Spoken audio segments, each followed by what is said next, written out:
Hello friends, welcome back to my channel astro guidance by M K Sahu. आज हम मासिक राशिफल की इस सीरीज में अक्टूबर का महीना कन्या लग्न के जातकों के लिए कैसा रहेगा, इस पर बात करेंगे।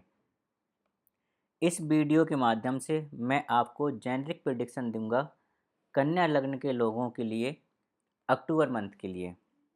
जेनरिक प्रेडिक्शन मैंने यहाँ पे इसलिए बोला क्योंकि मेरे पास आपकी कुंडली नहीं है और मैं जो भी प्रेडिक्शन दे रहा हूँ ये अक्टूबर मंथ में गोचर के अनुसार दे रहा हूँ, मतलब ग्रहों का ट्रांजिट आकाश मंडल में जहाँ पर भी होगा उसके अनुसार दे रहा हूँ। यदि आपको कोई विशेष समस्या हो, कोई पर्टिकुलर प्रॉब्लम हो जिसका सॉल्यूशन आपको ज्योतिष के थ्रू आप चाहते हैं, इसके लिए मैं चाहूँगा कि आप मुझे डायरेक्ट कनेक्ट कर लीजिए।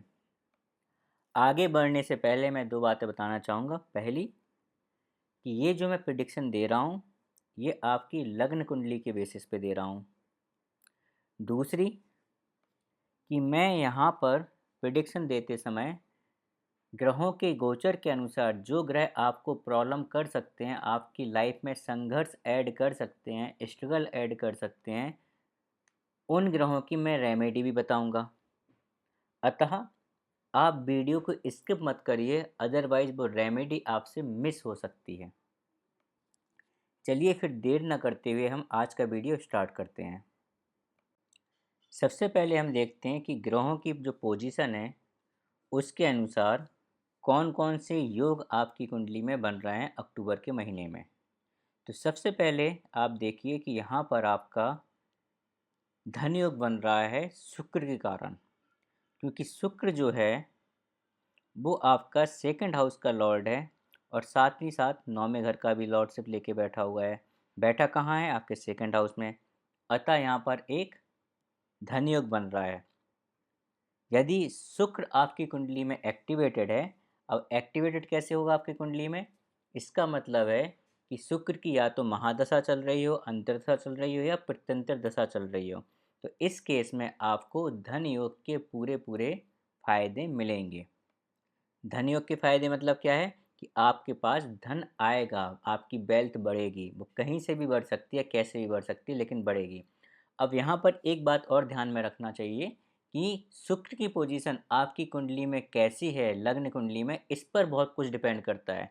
क्योंकि यहाँ पर जो कर रहा है ना, हम जो बता रहा हूँ मैं आपको, वो प्रॉमिस बता रहा हूँ कि ये प्रॉमिस है।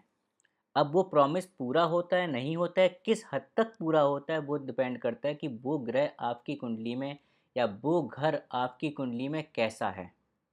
सेकंड आप देखिए कि गुरु गुरु जो है वो आपके पाँचवें घर में सॉरी, गुरु आपके नौवें घर में बैठे हुए हैं और वो चौथे घर व सातवें घर की लॉर्डशिप लेकर बैठे हैं। अतः गुरु यहाँ पर एक बहुत अच्छा राजयोग बना रहे हैं। तो यदि आपकी कुंडली में गुरु एक्टिवेटेड हैं तो आपको राजयोग के सारे परिणाम मिलेंगे। अब राजयोग क्या होता है? राजयोग में आपको धन तो मिलता ही मिलता है, साथ में मान सम्मान, अथॉरिटी, लोगों से प्यार, वैल्यू, ये सब कुछ मिलता है। अब ये भी किस लेवल तक का आपको फलीभूत होगा, ये डिपेंड करता है कि गुरु की स्थिति आपकी कुंडली में क्या है। तीसरा आप देखिए बुध बुध आप अपने स्वयं के घर में बैठा हुआ है लग्न में, और लग्न जो है वो त्रिकोण का पार्ट भी होता है और केंद्र का पार्ट भी होता है। अतः बुध से भी आपका राजयोग यहाँ पर बन रहा है। इसके साथ साथ बुध और सूर्य यहाँ पर मिलकर क्या बना रहे हैं? एक बुध आदित्य योग बना रहे हैं, बुध की राशि में बना रहे हैं, जो कि बहुत अच्छा है।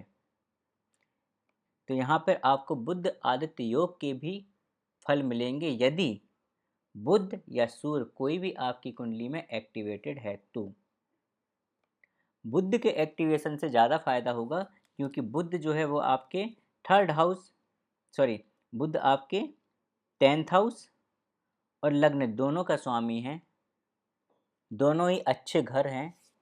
क्योंकि और सूर्य जो है वो आपके 12th हाउस का स्वामी है, जो कि बहुत अच्छा शुभ घर नहीं माना जाता है। लेकिन इसके साथ साथ ये पूरा डिपेंड करता है कि आपकी कुंडली में इन ग्रहों की पोजीशन क्या है।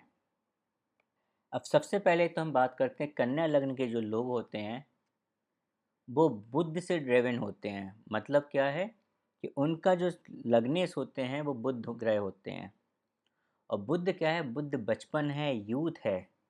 बुध आपका फ्रेंड सर्किल है, आपका कम्युनिकेशन है, आपका नेटवर्क है, आपका एन्जॉयमेंट है। इसलिए ऐसे लोग हमेशा अपनी एज से कम दिखते हैं। अगर इनकी एज होगी 30 साल तो ये दिखेंगे 25 के, या हो सकता है उससे भी कम दिखें। दूसरा, ऐसे लोगों का कम्युनिकेशन बहुत अच्छा होता है। ये मित्रों के साथ बहुत ज़्यादा एन्जॉय करते हैं। इन्हें मित्रों के साथ अपने फ्रेंड सर्कल में रहना बहुत अच्छा लगता है। तो ये इनकी कुछ क्वालिटीज़ हैं जो इनके साथ होती है। थोड़ा-सा आगे-पीछे हो सकता है बेस्ड ऑन कि बुध की स्थिति इनकी कुंडली में कैसी है। लेकिन क्योंकि बुध इनका लग्नेश है, तो ये क्वालिटी आपको इनमें देखने को मिलेंगी ही मिलेंगी। अब क्योंकि बुध यहाँ पे जो ट्रांजिट का बुध है, वो आपके लग्न में ही बैठा हुआ है। अतः अक्टूबर के महीने में आपका कम्युनिकेशन एक्सीलेंट होगा। आप कम्युनिकेशन से बहुत कुछ हासिल करेंगे अपनी लाइफ में। स्पेशली ऑफ़िस में जो आप कम्युनिकेट करेंगे, जो आपका नेटवर्क होगा, आप जो लोगों से बात करेंगे, उससे आपको बहुत कुछ गेन होगा। आप नेम, फ़ेम सब कुछ गेन करेंगे। बुध यहाँ पर आपको एक अच्छी ऊँचाइयों तक ले जा सकता है। ये प्रॉमिस कर रहा है, लेकिन ले जाएगा या नहीं, ये डिपेंड करेगा कि आपकी कुंडली में बुध की स्थिति क्या है, प्लस बुध आपकी कुंडली में एक्टिवेटेड हैं या नहीं। ये आपको बुध जो है आपको एक बिजनेस माइंडेड बनाता है। तो कन्या लग्न के जो लोग होते हैं, वो हमेशा जो भी काम करते हैं वो एक बिजनेस के तहत करते हैं। मतलब कहीं ना कहीं बैक ऑफ द माइंड उनके प्रॉफिट और लॉस उनके दिमाग में रहता है। तो ये जो गोचर की स्थिति है, यहाँ पर बुध जो है आपके 7वें घर को देख रहे हैं, जो कि बिजनेस का घर होता है। तो यदि अक्टूबर के महीने में जो बिजनेसमैन होंगे, उनको काफ़ी अच्छा सपोर्ट मिलेगा बुध से। उनको गेन भी होगा, उनका बिजनेस भी अच्छा चलेगा। और यदि राहु की पोजीशन बहुत अच्छी हुई उनकी कुंडली में, तो उनका बिजनेस बहुत ज़्यादा ग्रो करेगा। उन्हें अपने बिजनेस को एक्सपेंड करने के बारे में सोचना चाहिए, उसके लिए प्रयास भी करना चाहिए, क्योंकि वो सक्सेसफुल होने के चांस हैं। लेकिन डिपेंड करता है कि राहु की स्थिति आपकी कुंडली में कैसी है, एक्टिवेटेड है राहु या नहीं है, और राहु पॉजिटिव काम कर रहे हैं या नेगेटिव काम कर रहे हैं, इस पे बहुत कुछ डिपेंड करता है। लेकिन फिर भी ट्रांजिट के अनुसार चांसेस हैं। आपके जो ऑफिस के लोग हैं, यदि आप जॉब कर रहे हैं, तो वो आपके पास आपका आपकी एडवाइस लेने के लिए, आपकी सलाह लेने के लिए, आपकी कंसल्टेंसी लेने के लिए आपके पास आते हैं और आपसे खुश होकर जाते हैं। उनको भी आपके साथ अच्छा लगता है। आप अपने जो नेटवर्क में काफ़ी ज़्यादा बात करते हैं, एन्जॉय करते हैं। एक तरह से बोला जाए आप बातूने हैं, और अक्टूबर में ये चीज़ देखने को मिलेगी। सूर्य यहाँ पे 12th का लॉर्डशिप लेकर आपके लग्न में बैठा हुआ है। तो यहाँ पर आपको,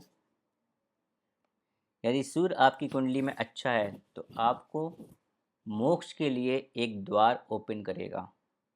मतलब आप आध्यात्मिक की साइड जाएंगे, आप मेडिटेशन कर सकते हैं, जिससे आपका नाम भी होगा, आपका फेम भी होगा। और यहाँ पर आपके गुरु, आपके पिता और जो सरकार है या उच्च ओहदे पर बैठे इंसान हैं, उनसे आपको हेल्प भी मिलेगी। लेकिन यदि सूर्य आपकी कुंडली में नेगेटिवली काम कर रहे हैं, एफ्लिक्शन में हैं, तो आपके लिए सूर्य यहाँ पर अच्छा कार्य नहीं करेगा। आपके स्वास्थ्य को काफ़ी ज़्यादा आपको ध्यान देने की ज़रूरत है। आपको हड्डी से रिलेटेड या बाल से रिलेटेड कोई प्रॉब्लम हो सकती है। आप हॉस्पिटलाइज भी हो सकते हैं। हो सकता है कि आपको जो अथॉरिटी हैं, कोई हाई अथॉरिटी हैं, या आपके बॉसेस हैं, या सरकार हैं, या आपके पिता हैं, उनके थ्रू कुछ आपके ऊपर प्रेशर आए, आपके व्यक्तित्व को वो चेंज भी करने की कोशिश करें, और उनसे आपको कुछ परेशानियां हो सकती हैं। इसके साथ ही साथ यदि बुध आपकी कुंडली में सही कार्य नहीं कर रहा है, तो आपको अपने स्वास्थ्य का विशेष ध्यान रखना होगा, क्योंकि आपको नर्व सिस्टम से जुड़ा, आपके तंत्रिका तंत्र से जुड़ी हुई कोई बीमारी हो सकती है। ये स्किन को भी रिप्रेजेंट करता है, अतः स्किन रिलेटेड बीमारी भी हो सकती है। अब चूंकि केतु भी आपके लग्न में बैठा हुआ है, केतु क्या करता है? केतु आपको एक इंटेंट देता है बहुत अच्छा। केतु जो है वो आपको लेट गो की भावना देता है। से केतु जो है वो सेक्रीफाइस मांगता है। अतः यदि केतु आपकी कुंडली में एक्टिवेटेड है तो स्वतः ही आप लोगों से अलग होना पसंद करेंगे और हो सकता है आप लोगों से डिटैच होते जाएं। आपको अकेलापन लॉनलीनेस ज़्यादा अच्छा लगे, आप उसको एन्जॉय करें, आप में ऑटोमेटिक लेट गो की भावना आ जाए, आप मेडिटेशन करने को जाएं या आपके मन में विचार है कि आपको आध्यात्मिक होना है, थोड़ा सा धार्मिक होना है, थोड़ा सा विचार केतु जरूर लाएगा। आप उसको करें या ना करें वो आपके ऊपर डिपेंड करता है, लेकिन इस तरह के विचार जरूर आपको केतु अक्टूबर के महीने में लेके आएगा। और यदि आप करते हैं और केतु एक्टिवेटेड है तो यकीन मानिए आपके लिए बहुत अच्छा होगा। यदि आप नहीं करते हैं और आप मेटेरियलिक वर्ल्ड की साइड जाते हैं तो आपको केतु बहुत ज़्यादा प्रॉब्लम करेगा, आपके स्वास्थ्य पे भी काफ़ी ज़्यादा इम्पैक्ट डालेगा और नेगेटिवली आपकी कुंडली में काम करना स्टार्ट कर देगा। बाकी ये डिपेंड करता है केतु आपकी लग्न कुंडली में कहाँ पर बैठा हुआ है, इस पर भी काफ़ी कुछ डिपेंड करता है। लेकिन जो गोचर का केतु बता रहा है वो तो बता रहा है कि आपके लिए ये बहुत अच्छा है। बशर्ते आपको लेट गो की भावना डालनी पड़ेगी, आपको लोगों से डिटैच होना पड़ेगा, आपको मैटेरियल वर्ल्ड से दूर जाना पड़ेगा। आप भौतिक दुनिया में रहेंगे तो आपको प्रॉब्लम आएंगी। अब यदि हम इसकी रेमेडी की बात करें, अगर केतु आपकी कुंडली में सही नहीं है, बुध आपकी कुंडली में सही नहीं है, तो इसके लिए मैं अगर रेमेडी की बात करूं तो इसमें यह है कि केतु के लिए आपको लिखाई करनी है कम से कम 2 से 3 पेज पर डे। आपको जो भी काम करना है एक अच्छे इंटेंशन के साथ करना है। यदि आपके इंटेंशन सही हैं तो फिर वो काम ज़रूर सक्सेस होगा, आपको उसका फ़ायदा मिलेगा, केतु आपका सेटिस्फाई हो जाएगा, क्योंकि केतु एक शुद्ध इंटेंशन है, इंटेंट है। आपको अपने बुजुर्गों का, आपने जो एंचेस्टर हैं, आपके पूर्वज हैं, आपके नाना नानी हैं, उनकी ब्लेसिंग लेती रहनी है, उनके साथ आपको अच्छे संबंध बना के रखने हैं। जो भी काम आप करें, यदि ऑफिस में या कहीं पे भी, आप एक रिसर्च कर कर करें। यदि आप रिसर्च के साथ एक काम करते हैं तो वो ज़रूर सक्सेस होगा। केतु आपसे रिसर्च मांगता है, क्योंकि केतु क्या है, केतु आपकी जड़ है। इसका मतलब ये भी है कि यदि आप अपने रूट्स को फॉलो कर रहे हैं, अपने वैल्यू को, अपने फैमिली की जो वैल्यूज़ हैं उनको अगर फॉलो कर रहे हैं तो केतु आपका सही काम करेगा। आप गणेश जी की और नारायण भगवान की पूजा कर सकते हैं। ये केतु के लिए और बुध के लिए, दोनों के लिए ही बहुत अच्छी रेमेडी है। बुध के लिए आप बुधवार को किन्नरों को दान कर सकते हैं, इससे बहुत आपको लाभ मिलेगा। आप हरी वस्तुओं का दान कर सकते हैं, जैसे मूंग की दाल हुई, इससे भी आपको फ़ायदा होगा। अब बात करते हैं आपकी वेल्थ की कंडीशन की, कि आपके पास जो इनकम है, जो वेल्थ है, जो आपकी फैमिली है, वो अक्टूबर में कैसी रहेगी। तो यहाँ पर क्या है, शुक्र अपनी स्वराशि में बैठे हुए हैं सेकंड हाउस में। कब तक बैठे हैं, 13 अक्टूबर तक। तो 13 अक्टूबर तक शुक्र आपको बहुत अच्छा धन देंगे, और साथ ही साथ शुक्र जो लॉर्डशिप लेकर बैठे हैं वो 9th हाउस की लेकर बैठे हैं। अतः आपके भाग्य से ही आपको धन मिलेगा। आप सोच ही नहीं सकते हैं पैसा कहाँ से आ रहा है। आपको सुख सुविधाएं सब कुछ शुक्र यहाँ पे देगा। शुक्र की ये बहुत अच्छी कंडीशन है। यदि शुक्र आपकी कुंडली में एक्टिवेटेड हैं तो अक्टूबर का महीना आपके लिए बहुत ही अच्छा जाने वाला है, आप सोच भी नहीं सकते हैं। बस एक ही शर्त है कि एक्टिवेट होना चाहिए, साथ में शुक्र की स्थिति आपकी कुंडली में अच्छी होनी चाहिए। शुक्र आपको, यदि आप कोई भी रिलेशनशिप में जाना चाहते हैं, मैरिज करना चाहते हैं, तो शुक्र आपको एक रिलेशनशिप में भी डाल सकता है और आपकी मैरिज भी करा सकता है।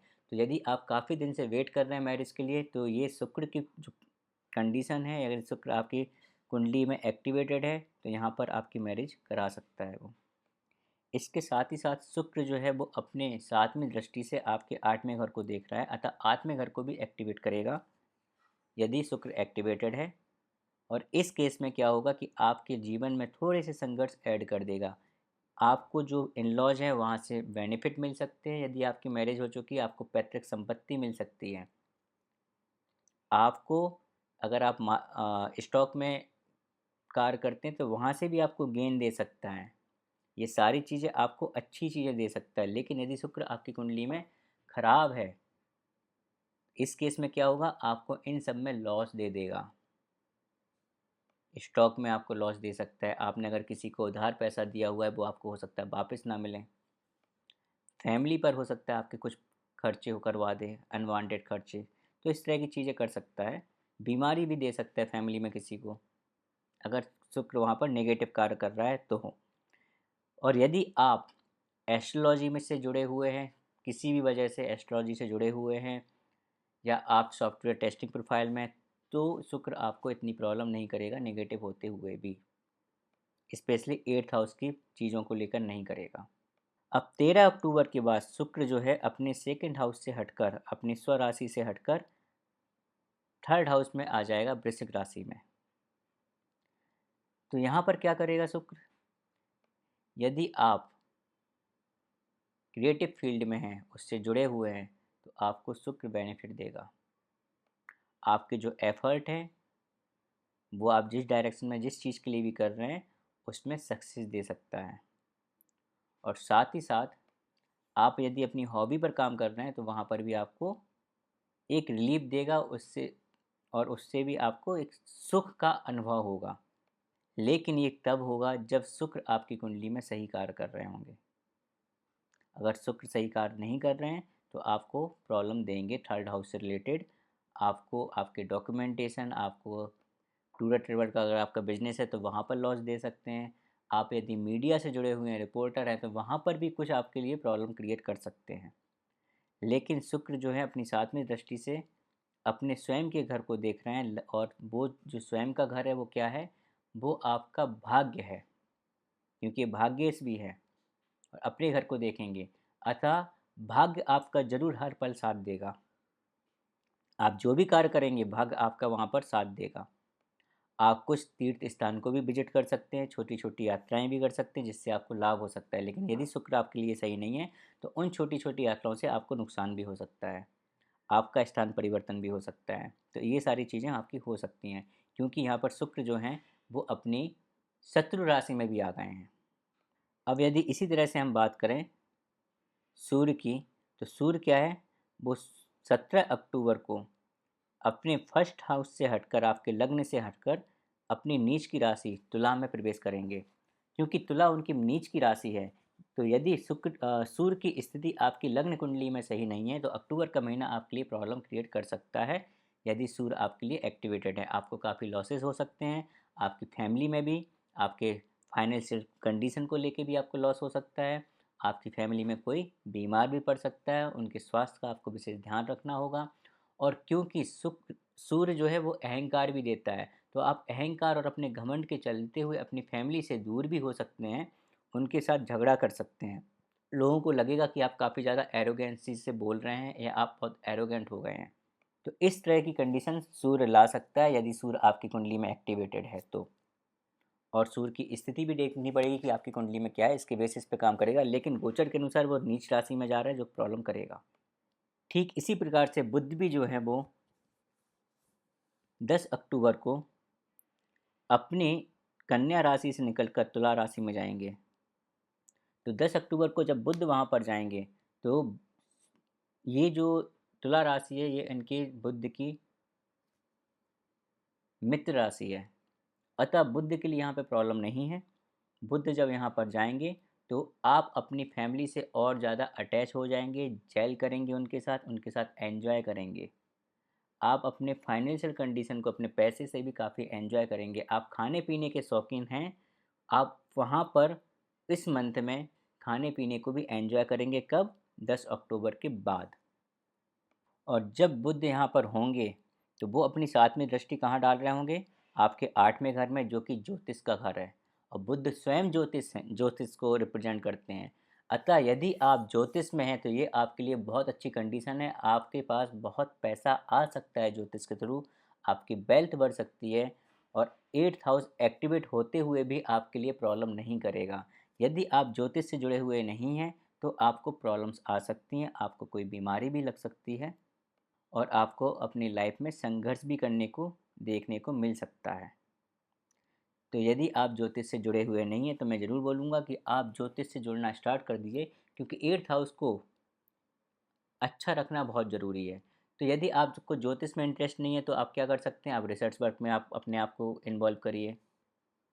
आप किसी प्रोडक्ट जो है उस प्रोडक्ट से अपने आप को अटैच कर दीजिए, ये भी आपके लिए ठीक रहेगा। यदि आप सॉफ्टवेयर इंडस्ट्री में हैं तो अपने आप को सॉफ्टवेयर टेस्टिंग वाले प्रोफाइल में डालिए, ऑडिट वाले प्रोफाइल में डालिए। आप कुछ नहीं तो जासूसी के नाटक देखिए, जो सीरियल्स होते हैं, ड्रामा होते हैं, आप वो देखिए, क्योंकि 8th हाउस रहस्य का भी है, जासूसी का भी है, डिटेक्टिव का भी है। तो आप इस तरह की चीज़ें कर सकते हैं। इससे भी आप अपने 8th हाउस को एक्टिवेट करके अच्छा कर सकते हैं। एक्टिवेट का मतलब वहाँ पर अगर एक्टिवेट हो चुका है तो आपको प्रॉब्लम नहीं करेगा, थोड़ी-सी प्रॉब्लम्स को, चैलेंजेस को कम कर सकता है। ये आपके 8th हाउस की रेमेडी है, चाहे कोई भी ग्रह आपके 8th हाउस में बैठकर उसको एक्टिवेट कर रहा हो। अब यहाँ पर मैं इनके साथ-साथ, क्योंकि अभी मैंने फर्स्ट और सेकंड हाउस कवर किया है, मैं इसमें एक चीज़ आपको और बताना चाहूँगा। मैंने 10th हाउस भी थोड़ा-सा कवर कर लिया है। एक चीज़ मैं और बताना चाहूँगा कि मंगल जो है वो अपनी शत्रु राशि में बैठा हुआ है, और मंगल यहाँ से 20 अक्टूबर तक 10th हाउस में बैठकर आपके लग्न को देख रहा है। मंगल क्योंकि शत्रु राशि में बैठे हैं इसलिए अच्छा प्रभाव नहीं देंगे गोचर के अनुसार। बाकी डिपेंड करता है कि मंगल आपकी कुंडली में एक्टिवेटेड है नहीं है, और वो किस स्थिति में आपकी लग्न कुंडली में है। लेकिन गोचर के अनुसार क्या है कि यदि आपकी कुंडली में भी मंगल सही नहीं है और एक्टिवेटेड है, तो आपको मंगल से रिलेटेड कोई ना कोई बीमारी हो सकती है। मंगल से रिलेटेड क्या? ब्लड। तो आपको ब्लड से रिलेटेड कोई बीमारी हो सकती है, आपको चोट लग सकती है। आपको इस चीज़ का विशेष ध्यान रखना है। इसके साथ ही साथ कुछ ऐसी भी चीज़ें हो सकती हैं, अनवांटेड चीज़ें, जिससे आपके लोगों के साथ कॉन्फ्लिक्ट, जो वाद विवाद हो जाए, लड़ाई झगड़े हो जाएं, इस तरह की सिचुएशन पैदा हो सकती है। आप जो डिसीजन लें, हो सकता है वो डिसीजन सही ना लें, या डिसीजन लेने में आप थोड़ा सा अपने आप को असमर्थ फील करें। आप किसी भी चीज़ को लीड लेकर ना कर पाएँ। ये सारी स्थिति आपके साथ आ सकती है यदि मंगल आपकी कुंडली में सही नहीं है तो। आपको जॉब प्रोफाइल में भी, जो जहाँ पर आप काम कर रहे हैं वहाँ पे भी आपका लोगों के साथ झगड़ा करवा सकता है मंगल। इसलिए आपको देखना है कि आपको कितनी बात करनी है किससे। अगर आपका बॉस आपसे कुछ बोल रहा है तो अपने आप को थोड़ा सा सप्रेस करके रखिए, यदि मंगल आपकी कुंडली में सही नहीं है तो। यदि मंगल सही है तो कोई दिक्कत नहीं है। प्रॉब्लम तो तब भी करेगा मंगल, क्योंकि अपनी आदतों से बाज नहीं आते। ग्रह कभी भी अपने जो कारक तत्व हैं उसको नहीं छोड़ते हैं। तो प्रॉब्लम करेगा, लड़ाई झगड़े कराएगा, लेकिन एटलीस्ट लड़ाई झगड़े कराते हुए भी आपको कुछ ना कुछ गेन देगा। जैसे लीडरशिप, आप ऑफिस में हर चीज़ को लीड करेंगे, बुरा ज़रूर बोलेंगे लोगों के साथ, लेकिन जब आप ही लीड कर रहे हैं तो कौन आपके साथ पंगा लेगा। इस तरह की चीज़ें हो सकती हैं। मंगल क्योंकि 10th हाउस में बैठकर आपके 4th हाउस को देख रहे हैं, अतः आपके जो सुख सुविधाएं हैं उनमें थोड़ी सी कमी आ सकती है, प्रॉब्लम कर सकते हैं। आपको प्रॉपर्टी से रिलेटेड कुछ नुकसान भी हो सकता है यदि मंगल आपकी कुंडली में सही नहीं है। यदि मंगल आपकी कुंडली में सही है तो आपको प्रॉपर्टी देंगे आपको अक्टूबर में, और आपका प्रॉपर्टी से कुछ ना कुछ बेनिफिट भी होगा। अपनी माँ का विशेष ध्यान रखें, उनके साथ संबंध सही बना के रखें, क्योंकि मंगल यहाँ पर अपनी आपकी माँ के साथ भी आपका कॉन्फ्लिक्ट दे सकता है, लड़ाई झगड़े करा सकता है कुछ, और उनके स्वास्थ्य को भी प्रॉब्लम दे सकता है। अब हम बात करें मंगल की 8th दृष्टि की, तो 8वीं दृष्टि जो है मंगल की वो आपके 5वें घर पर जा रही है, जो कि आपकी संतान का है। तो ये क्या कर सकता है, ये आपकी संतान से आपका विवाद विवाद कर सकता है। यदि आप किसी रिलेशन में हैं तो हो सकता है वहाँ पर भी आपके कॉन्फ्लिक्ट स्टार्ट हो जाएं, और ये डिपेंड करेगा कि मंगल आपकी कुंडली में कैसा है। यदि मंगल सही है तो आपके बच्चे को, जो आपकी संतान है, उसको निडर बनाएगा, उसमें नेतृत्व की भावना डालेगा, वो बोलने में काफ़ी तेज़ तर्राक होगा, और आपको ये सब देखने को मिलेगा अक्टूबर में। अब 20 अक्टूबर के बाद जब मंगल अपनी शत्रु राशि से हटकर कर्क राशि में प्रवेश करेंगे, जो कि उनकी नीच की राशि है, तो यहाँ पे मंगल के प्रभाव जो है और भी ज़्यादा नेगेटिव मिलना स्टार्ट हो सकते हैं। वो डिपेंड करेगा कि मंगल आपकी कुंडली में कैसे कार्य कर रहे हैं। इसके तहत आपके अपने बड़े भाई से भी वाद विवाद हो सकते हैं। आप जिस ग्रुप में हैं, आपका जो नेटवर्क है, आपकी जो सोसाइटी है, वहाँ पर भी आपको थोड़ा ध्यान रखने की ज़रूरत है, क्योंकि वहाँ पर भी आपके कॉन्फ्लिक्ट हो सकते हैं, वाद विवाद हो सकते हैं। और जब मंगल यहाँ पर पहुँच जाएंगे तो अपनी आप 8वीं दृष्टि वो 6th हाउस पर डालेंगे, जहाँ पर ऑलरेडी शनि बैठे हुए हैं। तो ये शनि को और ज़्यादा एफ्लिक्ट कर देंगे, जिस वजह से आपको 6th हाउस से रिलेटेड प्रॉब्लम बढ़ जाएंगी। आपका हो सकता है कर्जा बढ़ जाए, आपको दुख ज़्यादा हो, आप बीमार ज़्यादा हो सकते हैं। तो 20 अक्टूबर के बाद इस तरह की कंडीशन आ सकती हैं। अपने ऊपर विशेष ध्यान दें। आपके शत्रु भी बढ़ सकते हैं और हो सकता है वो शत्रु आपके छुपे हुए शत्रु हों, मीन्स आपके मित्र अगर ऐसे हों या आपकी सोसाइटी में वो लोग ऐसे हों जो आपसे ईर्ष्या करते हों, आपसे शत्रुता रखते हों। तो ये सारी चीज़ें 20 अक्टूबर के बाद आपको देखने को मिल सकती हैं यदि मंगल आपकी कुंडली में एक्टिवेटेड हैं तो मंगल मोस्ट प्रॉब्ली आपको नेगेटिव फल ज़्यादा दे रहा है। तो मंगल की रेमेडी के लिए मैं बोलूँगा कि आप हर मंगलवार को हनुमान जी का चालीसा करें, हनुमान जी को चूल्हा चढ़ाएँ। यदि आप ये रोज़ कर सकते हैं, प्रतिदिन कर सकते हैं तो आपके लिए बेस्ट रहेगा। ज़्यादा से ज़्यादा ज़मीन का यूज करें, मतलब ज़मीन पर सोएं, ज़मीन पर पैदल चलें, बिना नंगे पैर चलें। जिम को करें, यदि आप जिम जॉइन कर सकते हैं जिम करें। यदि आप जिम जॉइन नहीं कर सकते तो किसी स्पोर्ट्स में जिसमें भी आपकी रुचि हो, स्पोर्ट्स को जॉइन कर लें, स्पोर्ट्स में अपना पसीना बहाएं। आपको मेहनत ज़्यादा करनी है मंगल के लिए। जब आप ये सब चीज़ें करेंगे तो मंगल आपका अच्छा हो जाएगा, आपको इतना प्रॉब्लम नहीं करेगा। यदि आप विदेश जाने के इच्छुक हैं तो ये स्थिति आपकी ऐसी बन रही है जहाँ पर विदेश आप जा सकते हैं। पहले तो आपका चौथा घर है वो एफ्लिक्शन में जा रहा है क्योंकि मंगल यहाँ पर देख रहे हैं। दूसरा, जो चौथे घर के स्वामी हैं वो गुरु, वो भी 9th हाउस में बैठे हुए हैं। 9th हाउस जो है वो भी विदेश यात्रा का होता है। अतः आप हो सकता है विदेश यात्रा कर सकते हैं, ये आपकी प्रोबेबिलिटी पे बन सकती है। बाकी डिपेंड करता है कौन सा ग्रह आपकी कुंडली में एक्टिवेटेड है। यदि गुरु एक्टिवेटेड है तो ऐसा हो सकता है।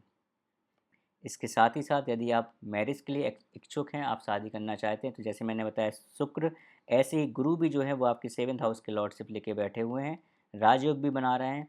अतः यदि गुरु आपकी कुंडली में एक्टिवेटेड हैं तो आपकी मैरिज हो सकती है। यदि आप बिजनेस कर रहे हैं तो बिजनेस में भी आपको प्रॉफिट हो सकता है और जो आपकी मैरिज और बिजनेस होगा वो आपके भाग्य से होगा, आपके पिता की हेल्प से होगा। हो सकता है पिता का उसमें योगदान रहे। और जो आपका जीवन साथी होगा वो काफ़ी धार्मिक प्रवृत्ति का हो सकता है। बाकी गुरु क्योंकि अपने शत्रु राशि में है इसलिए गुरु के प्रभाव में थोड़ी सी कमी तो आएगी ही आएगी। गुरु आपके लग्न को 5वीं दृष्टि से देख रहे हैं तो आपकी हेल्थ पे जितनी प्रॉब्लम आएगी अलग अलग ग्रहों के कारण गुरु उसको संभालने की कोशिश करेंगे और आपकी हेल्थ को थोड़ा सा बेटर कराएंगे, आप में आध्यात्मिकता लाएंगे। आप हो सकता है कुछ ना कुछ पढ़ने की कोशिश करते रहें, आप हमेशा कुछ ना कुछ ज्ञान लेने की कोशिश करें अक्टूबर में। इसके साथ ही साथ आप जो एफ़र्ट डालेंगे गुरु वहाँ पर आपके एफ़र्ट में भी सक्सेस लाने का ट्राई करेगा कि हाँ आपके एफ़र्ट जो हैं वो सही डायरेक्शन में हो, उससे आपको फ़ायदा मिले। आप उच्च शिक्षा यदि प्राप्त करना चाहते हैं तो अक्टूबर के महीने में आप कर सकते हैं, एडमिशन कहीं पे ले सकते हैं। आपको ये अच्छा समय है उच्च शिक्षा के लिए भी। यदि आप टीचिंग करते हैं तो आपका ये प्रोफेशन उस समय काफ़ी अच्छा रहेगा, भाग्य आपका साथ देगा उच्च शिक्षा में भी, टीचिंग में भी और कंसल्टेंसी में भी। अगर आप कहीं पे किसी को कंसल्ट करते हैं तो इन सब चीज़ों में भाग्य आपका साथ देगा। यदि आप काफ़ी दिन से कोई प्लानिंग कर रहे हैं, उसको एग्जीक्यूट करना चाहते हैं लेकिन आप किसी न किसी वजह से कर नहीं पा रहे हैं तो ये आपके लिए बहुत अच्छा समय है जहाँ पर आप अपनी प्लानिंग को एग्जीक्यूट कर सकते हैं। अब बात करें राहु की। यदि आपकी कुंडली में राहु एक्टिवेटेड हैं तो इस केस में आपके पास शादी के प्रपोजल आ सकते हैं, आप शादी कर सकते हैं। लेकिन याद रखिए कि आपका जो जीवन साथी होगा वो बिल्कुल अटपटा होगा क्योंकि राहु जो है वो कभी भी ट्रेडिशन को नहीं फॉलो करते हैं। तो यदि आप शादी करना चाहते हैं, आपकी जो राहु की पोजीशन है, बाकी डिपेंड करता है कि राहु आपकी कुंडली में कहाँ बैठे हैं, लेकिन ट्रांजिट के अनुसार जो पोजीशन है आप वहाँ पर अटपटी की शादी करेंगे। अटपटी का मतलब क्या है, जो नॉर्मल लीग से हटकर है। जैसे कि हो सकता है एज डिफरेंस बहुत ज़्यादा हो सकता है आपके जीवन साथी का, जैसे जनरली क्या होता है कि लड़की की एज कम होती है लड़के की ज़्यादा होती है, लेकिन यहाँ पे हो सकता है उल्टा हो जाए आपके केस में। ठीक है, आप दोनों के प्रोफेशन कम्प्लीटली डिफरेंट हो क्योंकि जैसे अधिकतर देखा गया है डॉक्टर डॉक्टर के साथ शादी करता है, इंजीनियर इंजीनियर के साथ करता है, यहाँ पर हो सकता है डॉक्टर इंजीनियर के साथ कर ले। तो इस तरह की चीज़ें देखने को मिल सकती हैं।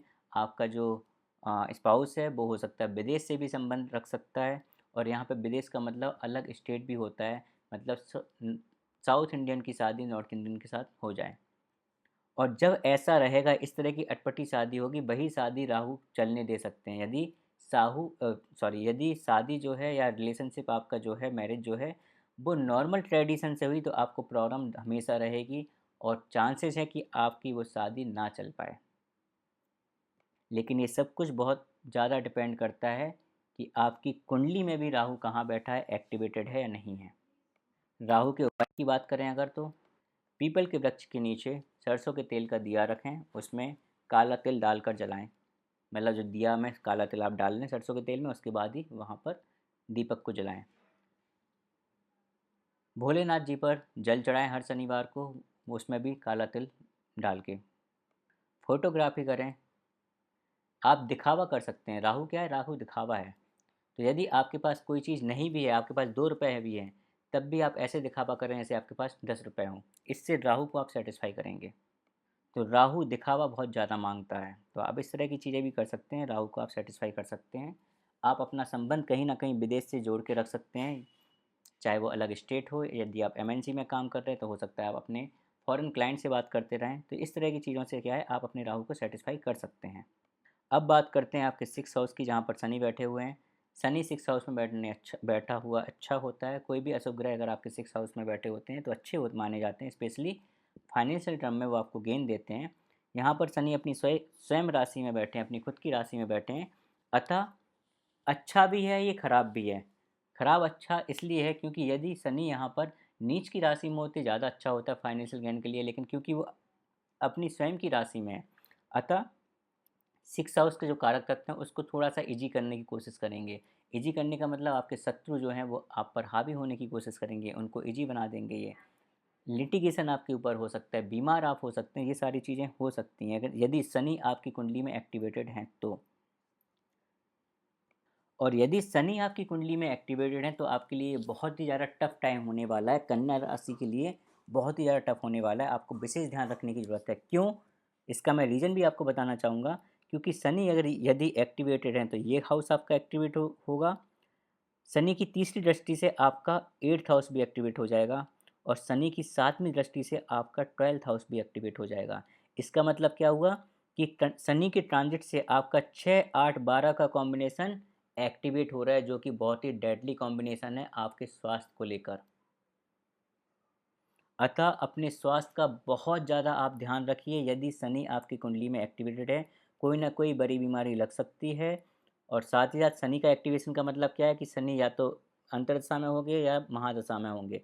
और शनि की महादशा मतलब ऐसे ही बहुत लोग खतरनाक मानते हैं, बहुत ज़्यादा उसको अशुभ मानते हैं। अंतर्दशा भी काफ़ी अशुभ मानते हैं, लेकिन इसमें प्रॉब्लम क्या होती है कि ये काफ़ी लंबी चलती है। अतः आप लंबे टाइम तक के लिए बीमार हो सकते हैं, आपका कुछ ना कुछ आपकी ज़िंदगी में संघर्ष लगा रहेगा। कहीं आप बीमार होंगे, बीमारी से उठेंगे तो पता चला कि कुछ और प्रॉब्लम आ गई। आप जैसे-तैसे उससे जूझ के निकले तो आपके पास तीसरी प्रॉब्लम आ गई। तो इस तरह की प्रॉब्लम आपको देखने को मिल सकती है, क्योंकि आपका 6, 8, 12 का कॉम्बिनेशन यहाँ पे एक्टिवेट हो रहा है। अतः आपको बहुत ज़्यादा ध्यान रखने की ज़रूरत है। यहाँ पे मैं बोलूँगा आपकी कुंडली में जो अभी जितना भी मैंने बताया, सबसे ज़्यादा प्रॉब्लम वाला ग्रह आपके लिए शनि होगा।